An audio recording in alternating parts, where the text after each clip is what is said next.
నమస్తే ఫ్రెండ్స్, నా పేరు శ్రీకాంత్. తెలంగాణలోని గత 6-7 రోజులుగా ఒక సెన్సేషన్ టాపిక్ నడుస్తుంది.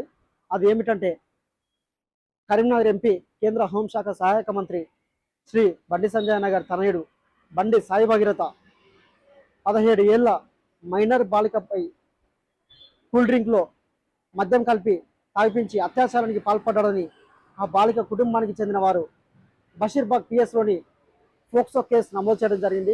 ఈ బండి సాయి భగీరథ కూడా కరీంనగర్ పిఎస్లోని ఆ బాలిక నన్ను హనిటాప్ చేసిందని రిటర్న్ కేసు పెట్టాడు. ఈ సాయి భగీరథ చరిత్ర ఒకసారి చూసుకున్నట్లయితే గతంలో కాలేజ్లో తోటి విద్యార్థులను దుర్భాషలాడి వారిపైన కిరాతకంగా దాడికి పాల్పడిన చరిత్ర ఈ సాయి భగీరథకు ఉంది. అదేవిధంగా గతంలో డ్రగ్స్ తీసుకున్నారన్న రూమర్స్ కూడా ఉన్నాయి. అయితే దీనిపైన అన్న బండి సంజయ్ గారు స్పందిస్తూ నన్ను రాజకీయంగా ఎదుర్కోలేకనే నా కుటుంబంపై ఈ విధమైనటువంటి ఆరోపణలు చేస్తున్నారని అన్న బండి సంజయ్ గారు స్పందించారు. అతగాని మూర్ఖులు ధైర్యంగా రాజకీయంగా ఎదుర్కోలేని దద్దమ్మలు ఇలా ఏదో చేసి బండి సంజయ్ని గాని భారతీయ జనతా పార్టీని ఇబ్బంది పడితే నేను ఫామ్ హౌస్ లో ఎలకని కాదన్నా, నిజంగానే మిమ్మల్ని రాజకీయంగా ఎదుర్కోలేక మీ కుటుంబ సభ్యుల పైన ఈ విధమైనటువంటి ఆరోపణలు చేస్తే ఆ విధంగా చేయాల్సినటువంటి అవసరం ఎవరుకుంటుంది. కానీ ఒకవేళ చేస్తే మీరు మొదట చేయాల్సిందండి తమరి కుమారుని తీసుకొచ్చి పోలీసుల ఎదుట నిజం మీద తేల్చేస్తే రాష్ట్ర ప్రజలకి మీ పైన నమ్మకం ఇంగిత పెరుగుతుండే కదా. కానీ మీరు ఆ విధంగా చేయకుండా ఏదో తప్పించుకోవాలని తమ కుమారుని అధికార అహంకారంతో తప్పించాలని చూసి ఈ రోజు వరకు మీ కుమారుడు ఎక్కడున్నాడో పోలీసుల ఎదుట సరెండర్ చేయకుండా, పోలీసులకు సహకరించకుండా మీరు తప్పించాలని చూస్తే మెయిన్ స్ట్రీమ్ మీడియా మొత్తాన్ని కూడా మీరు మేనేజ్ చేసి ఏ న్యూస్ ఛానల్లో ఆ న్యూస్ రాకుండా తప్పించాలని చూసి గతంలో మాట్లాడినటువంటి విధంగా ప్రజలు రెచ్చగొట్టే విధంగా మసీదులు దోదాము, శివాలు వెళ్తే మాకు, శివాలు వెళ్తే మీకు, మేము పుట్టను మొక్కుతాము, గట్టును మొక్కుతాము, రాయిని మొక్కుతామని, మనం హిందువుల మనం మొలతాడు కట్టుకుందామని ప్రజల మధ్య మత విద్వేషాన్ని రెచ్చగొట్టే విధంగా కాకుండా మీరు ఈ విధంగా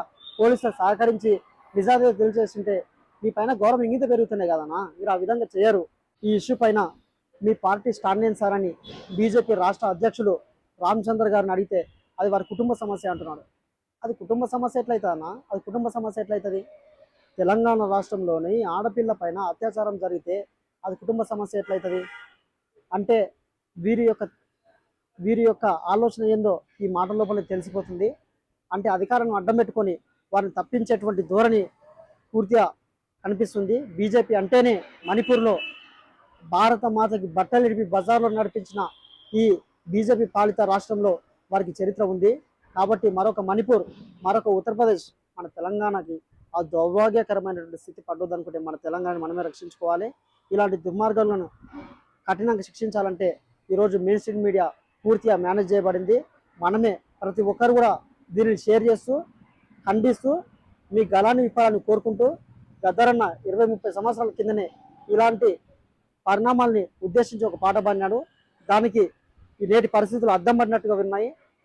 భారత మాతకు జై జై అంటూ, భారత మాతకు జై జై అంటూ మత కలహాలు సృష్టిస్తుంటారు. కానీ ఆ భారత మాతను బజారు కీడ్చే బాడు కావులిలో నాయన అని గద్దరన్న గారు చెప్పినారు. ఆ పరిస్థితులకు ఈరోజు అద్దం పడినట్టుగా ఉన్నాయి రాష్ట్రంలో పరిస్థితులు. కాబట్టి దీన్ని అందరూ ఖండిస్తూ మన తెలంగాణ ఉనికి మనం కాపాడుకోవాలని, రేపు ఇది మన అక్క, మన అమ్మలకి జరగదనుకుంటే ఈరోజు ఆ చెల్లెకి న్యాయం జరగాలని కోరుకుంటూ జై తెలంగాణ.